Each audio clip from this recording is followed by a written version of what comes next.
የተዋበውን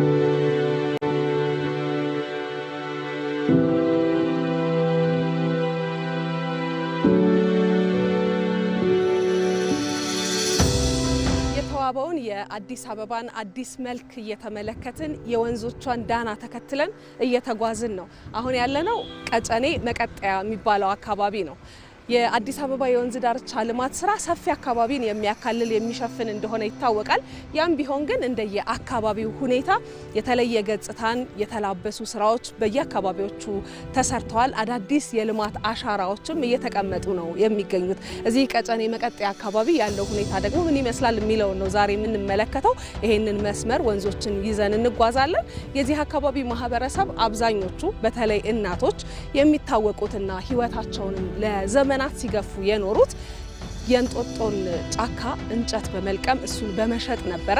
እሱን ደግሞ ለማስታወስ እዚህ ከጀርባ የምትመለከቱት ልክ እንደዚህ እናቶች እንጨት ተሸክመው የሚታዩበት ሐውልት ማስታወሻ ተሰርቶላቸዋል። ምክንያቱም የእናቶቹ ይሄ ህይወት ያብቃና ህይወታቸውን ደግሞ ወደ አዲስ መንገድ ይቀይሩ የሚል እሳቤን ያላበሰ ነው። ለዚህ ደግሞ እናቶች የተለያዩ የእደ ጥበብ ስራዎችን በዚህ በቀጨኔ አካባቢ የሚታወቁበትን የእደ ጥበብ ስራ እየሰሩ መኖር የሚችሉባቸውን እድሎች ለመፍጠር ተሞክሯል።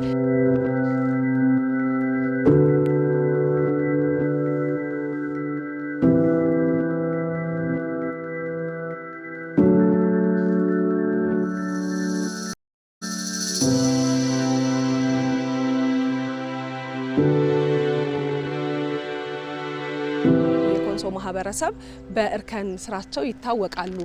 ያ ማህበረሰብ ደግሞ እዚህ አዲስ አበባ ላይ ልምዱን እንዲያካፍል ተደርጎ በኮንሶዎች እጅ የተሰራ የእርከን ስራ ፍለፊቴ ላይ በደንብ ይታየኛል። እዚህ አካባቢ ላይ በአፈር መንሸራተት አፈሩ ወደታች ወደ ወንዞች ውስጥ እየገባ መፋሰሻዎቹን እየደፈነ በጣም ብዙ የጎርፍ አደጋዎች እንዲደርስ ያደርግ ነበር። እሱን ለመከላከል ደግሞ በዋናነት የሚያስፈልገው የእርከን ስራ እንደሆነ ታምኖበት በኮንሶዎች እጅ ፍለፊቴ ላይ በደንብ ጽድት ተደርጎ የተሰራ የእርከን ስራ እንመለከታለን። ሌላው የወንዝ ዳርቻ ልማት ስራ ከኮሪደር ልማት ስራና ከሌሎችም ከከተማዋ የመሰረተ ልማት ስራዎች ጋር በደንብ የተሳሰረ መሆኑን እናይበታለን። የብስክሌትና የመኪና መንገድ አለው። በታች በኩል ደግሞ እግረኞች መራመድ የሚችሉበት መንገድ አለው። ይሄ በደንብ ተደርጎ የተሰራ ነው።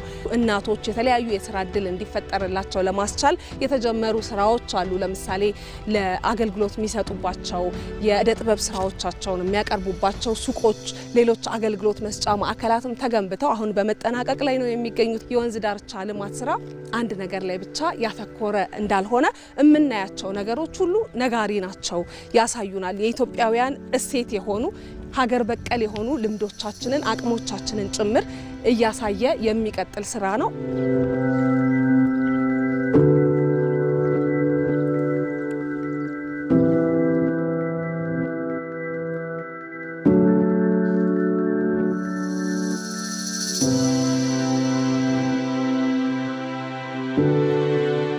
እናቶች የስራ እድል ተፈጥሮላቸዋል፣ ወጣቶች እያልን ነበረ። በተለይ እዚህ አካባቢ ለረጅም ጊዜ የኖሩና ደግሞ በበርካታ ችግሮች ውስጥ ያለፉ ሰዎችም እንደዚሁ እነዚህ እድሎች ተፈጥሮላቸው እንመለከታቸዋለን። ይታዩኛል ስራ እየሰሩ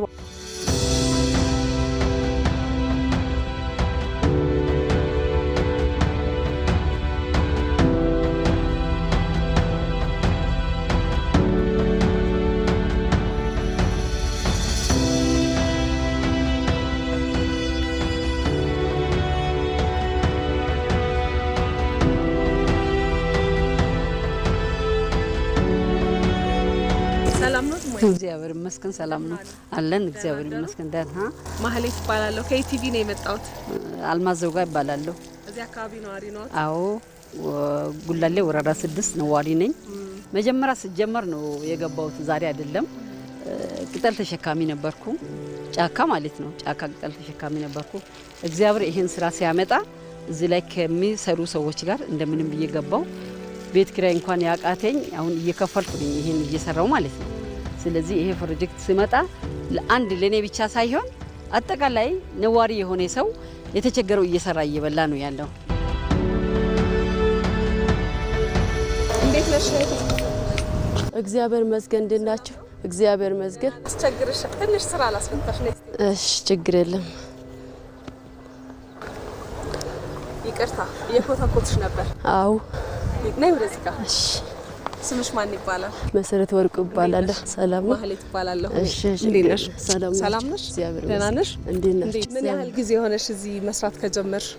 ያው እዚህ አካባቢ መስራት ከጀመርኩት ቤት እዚህ አካባቢ ያሉት ልማት በቤት የተነሱት ጀምሮ አመት ሆነኛል። ያው በግምት ብዙ ባላቅም አመት አካባቢ ሆነኛል እና እስካሁን ድረስ ይኸው እግዚአብሔር ይመስገን ከእግዚአብሔር በታች ከንቲባ አዳነች አቤቤ እውነት ጥሩና የኛ ለሴቶች ጫካ ተሸክመን ለጸና ፈትል ቆጭተን እንደዚህ አድርገን ልጆቻችን እናሳድገው ለብዙዎች ስራ ተሰጥቷል። ብዙዎች አሁን ለጸና ቁጭት ትተው ወደዚህ መልሷል። እዚህ ሰፈር ነው የምትኖሪው አንቺ?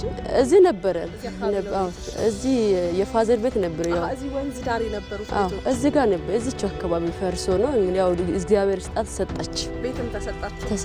ያው በ75 ካሬ የሆኑት እንደ ደረጃው ሰጣለች። ካርታ ምናምን ሳይኖር የነበሩት ሁላ እዚህ ጋር 4-5 ሰዎች ሲያለቅሱ የነሱን ጭምር ቤት ሰጣለች። መጨረሻ ላይ አዋራ ምኑ ሲቦንበት እያለቀሰን እዚህ ውሻ ብቻ ነበር አካባቢ ፈርሶ ግን እንደዚህ ለምቶ እንደሚያማር ብዙ አላወቅም ነበር። እግዚአብሔር ስጣትና ለዚህ ደረጃ አደረሰች። አመሰግናለሁ። እሺ እናቴ በርቺ። እሺ በርትልኝ። እሺ እግዚአብሔር ስጥልኝ። ሰላም አለይኩም።